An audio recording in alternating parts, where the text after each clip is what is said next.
Here we are for Module 10, our last overview video. It all comes down to this. We saw from the previous module that the late 1850s is full of momentous events that would lead to civil war. John Brown's raid, for example. The election of 1860 of the Republicans, whom many Southerners did not trust. They believed the Republican Party would end slavery. Abraham Lincoln would enter the presidency in March 1861, saying, a very conciliatory message in his inaugural address, basically saying, look, both sides can avoid war, we can bridge our divide. But by that point, March 1861, to a certain degree, war has already started. In January 1861, Southerners in South Carolina and Charleston specifically threatened to take the island fortress of Fort Sumter from federal troops. The lame duck president, James Buchanan, refuses to do anything about the fact that Southern secessionists disallow federal resupply ships to come to Fort Sumter in early 1861. Technically, this is an act of war. Buchanan closes his eyes and waits for his end of term. So Lincoln comes to office in March 1861, dealing with this issue of what to do with the fact that 7 states have already left the Union. Right? This is something that we saw at the end of the previous module in reaction to the election of 1860. Many Southern state legislators said, look, to protect our way of life, to protect our institution of slavery, the only way we can do that is to leave the Union, which is exactly what happens starting in December 1860 when South Carolina leaves. By February 1861, the 7th Southern state, Texas, has left the Union. They form the Confederate States of America. And so Lincoln is wrestling with this question, okay, how do I keep remaining Southern states in the Union first? And how do I preserve the Union? The issue of Fort Sumter comes back. In late March 1861, the federal commander in that fort informs Washington, D.C. that, look, he needs to be resupplied. Lincoln's cabinet officials basically say, just abandon the fort, let the secessionists have it. Lincoln says to abandon the fort is like to abandon your Union. Federal supply ships are sent to Fort Sumter. They're shot at by secessionist guns in Charleston. It's technically an act of war. In mid-April 1861, the Confederate commander in Charleston basically says to the federal commander in Fort Sumter, abandon the fort or else. The federal commander doesn't abandon his post. Confederate guns bombard Fort Sumter for 36 hours. Amazingly, no one is killed, but eventually Fort Sumter surrenders. The secessionists take it. It's a victory for the South. War officially begins. All right. As with most wars, everyone thinks it's going to be a short war, over by Christmas. Boy, would they be sorely mistaken.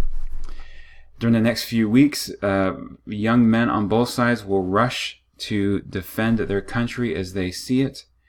Many Southerners believe that they are defending their rights from an encroaching tyrannical government. They compare their struggle to the colonial struggle against the British in the 1760s and 1770s, 1780s. For many Northerners, they're angry that Southerners would dare to fire on the Stars and Stripes, and so they are taking up arms to support the Union. Many Northern whites in 1861 would have not said they're fighting this war to end slavery. Most Northerners, with the exception of the abolitionist few, most Northerners would have viewed African Americans in the same fashion that Southerners did, as racially inferior. Of course, slavery did not exist in the North, but nevertheless that prejudice was there. And so for many Northerners, they had ambivalent views about slavery. Some would say unequivocally, Harriet Beecher Stowe, William Lloyd Garrison, slavery is a moral wrong, but most Northerners would kind of take more of a middle position of, look, slavery is wrong, perhaps it should be ended. Most Northerners probably would have agreed slavery shouldn't be extended to the West, right? Going back to that free soil ideology.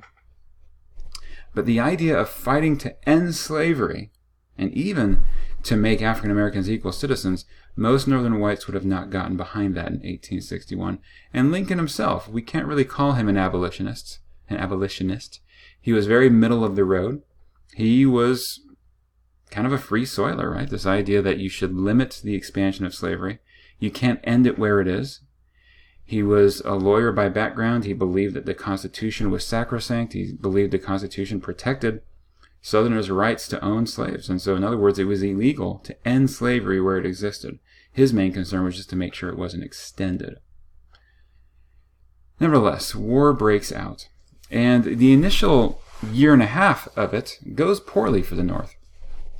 One of the charts in this PowerPoint will give you a sense of how the North beat the South in almost every category necessary for war making when it came to population, munitions, heavy industry, and yet you'll probably be surprised to see that during the first year and a half, the Southerners come quite close to winning this war. A lot of that has to do with poor leadership in the North, not necessarily from Lincoln himself, but poor leadership within higher command of the military. A lot of it has to do with just the difficulty of invading a foreign territory, which is basically what the North have to do.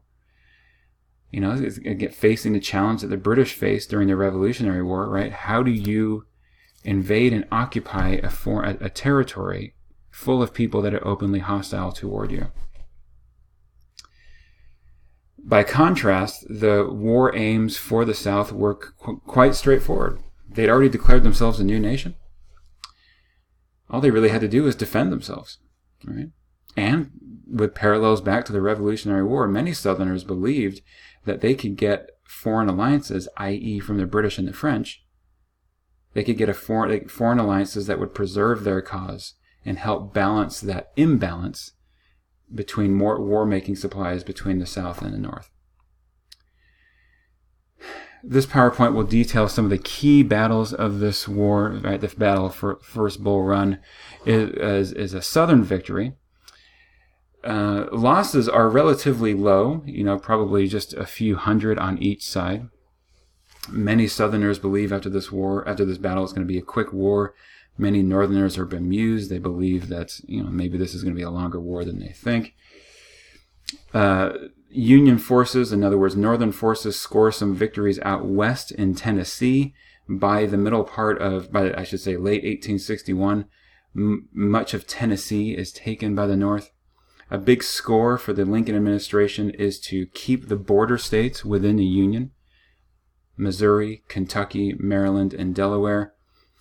Right, these are very important states. They're all slave states, but through hook or crook, Lincoln is able to keep them in. He relaxes habeas corpus laws in Maryland to round up any secessionist sympathizers. In Kentucky and Missouri, the state legislature eventually sides with the North and refuses to secede from the Union. Nevertheless, both of those states will see their own kind of miniature versions of civil wars in which citizens, Missourians and Kentuckians, will fight among themselves over the question of slavery. And in Maryland itself, we'll see most of the major battles will take place in that area of the country. Anyway, by the time we get into late 1861 going into 1862, the question for the Lincoln administration is how to score major victories to end this war. And this is very difficult. In April 1861, at Shiloh in southern Tennessee, many Americans are woken up to the fact that this will probably be a much bloodier war than they realized. All right? Southerners tried to stop a Union invasion into northern Mississippi, and in early April 1862, by the end of 2 days of battle, over 26,000 casualties are suffered, more than the previous 3 wars combined for the United States. Grant gives a famous quote after that battle that I'll let you review on your own. Going into the latter half of 1862, the South is doing so well that the leader of the Army of Northern Virginia, Robert E. Lee, says, let's take the war to the North itself. Right? His goal is manifold. In other words, he believes that there's a couple of major objectives that can be accomplished by a Northern invasion. First, taking pressure off Virginia, taking the war to the North. But most notably, maybe scoring one of those foreign alliances that the Americans were able to get after Saratoga during the Revolutionary War. Remember when the French entered that war. Lee takes his forces to the north at Antietam in Maryland. Union and Confederate forces clash. This is mid-September 1862. It's the single bloodiest day in U.S. military history, not just the war. Another 25,000 Americans are killed and wounded. Right? Eventually, Lee is forced to return back to Virginia. Lincoln is dead set on trying to crush Lee's army in Northern Virginia. He sends his Union troops to where Lee is in Northern Virginia in December 1862. The Battle of Fredericksburg, however, is a major repulse of Union forces. They suffer 12,000 killed and wounded in just a day of fighting, whereas the Confederates suffer about 5,000. Going into 1863, it seems like despite all their advantages in industry and manpower, the Northerners can't score any major victories. The Confederates score another victory at Chancellorsville in May 1863, and this inspires Lee to once again try to take the war to the north. Goes through Virginia, goes through Maryland. Union and Confederate troops meet at a little seminary town called Gettysburg, and over 3 days of brutal warfare, in which 50,000 casualties will eventually be suffered. Eventually, Lee will be repulsed, forced back into the north. Many historians refer to Gettysburg, this very famous battle, as the high watermark of the Confederacy.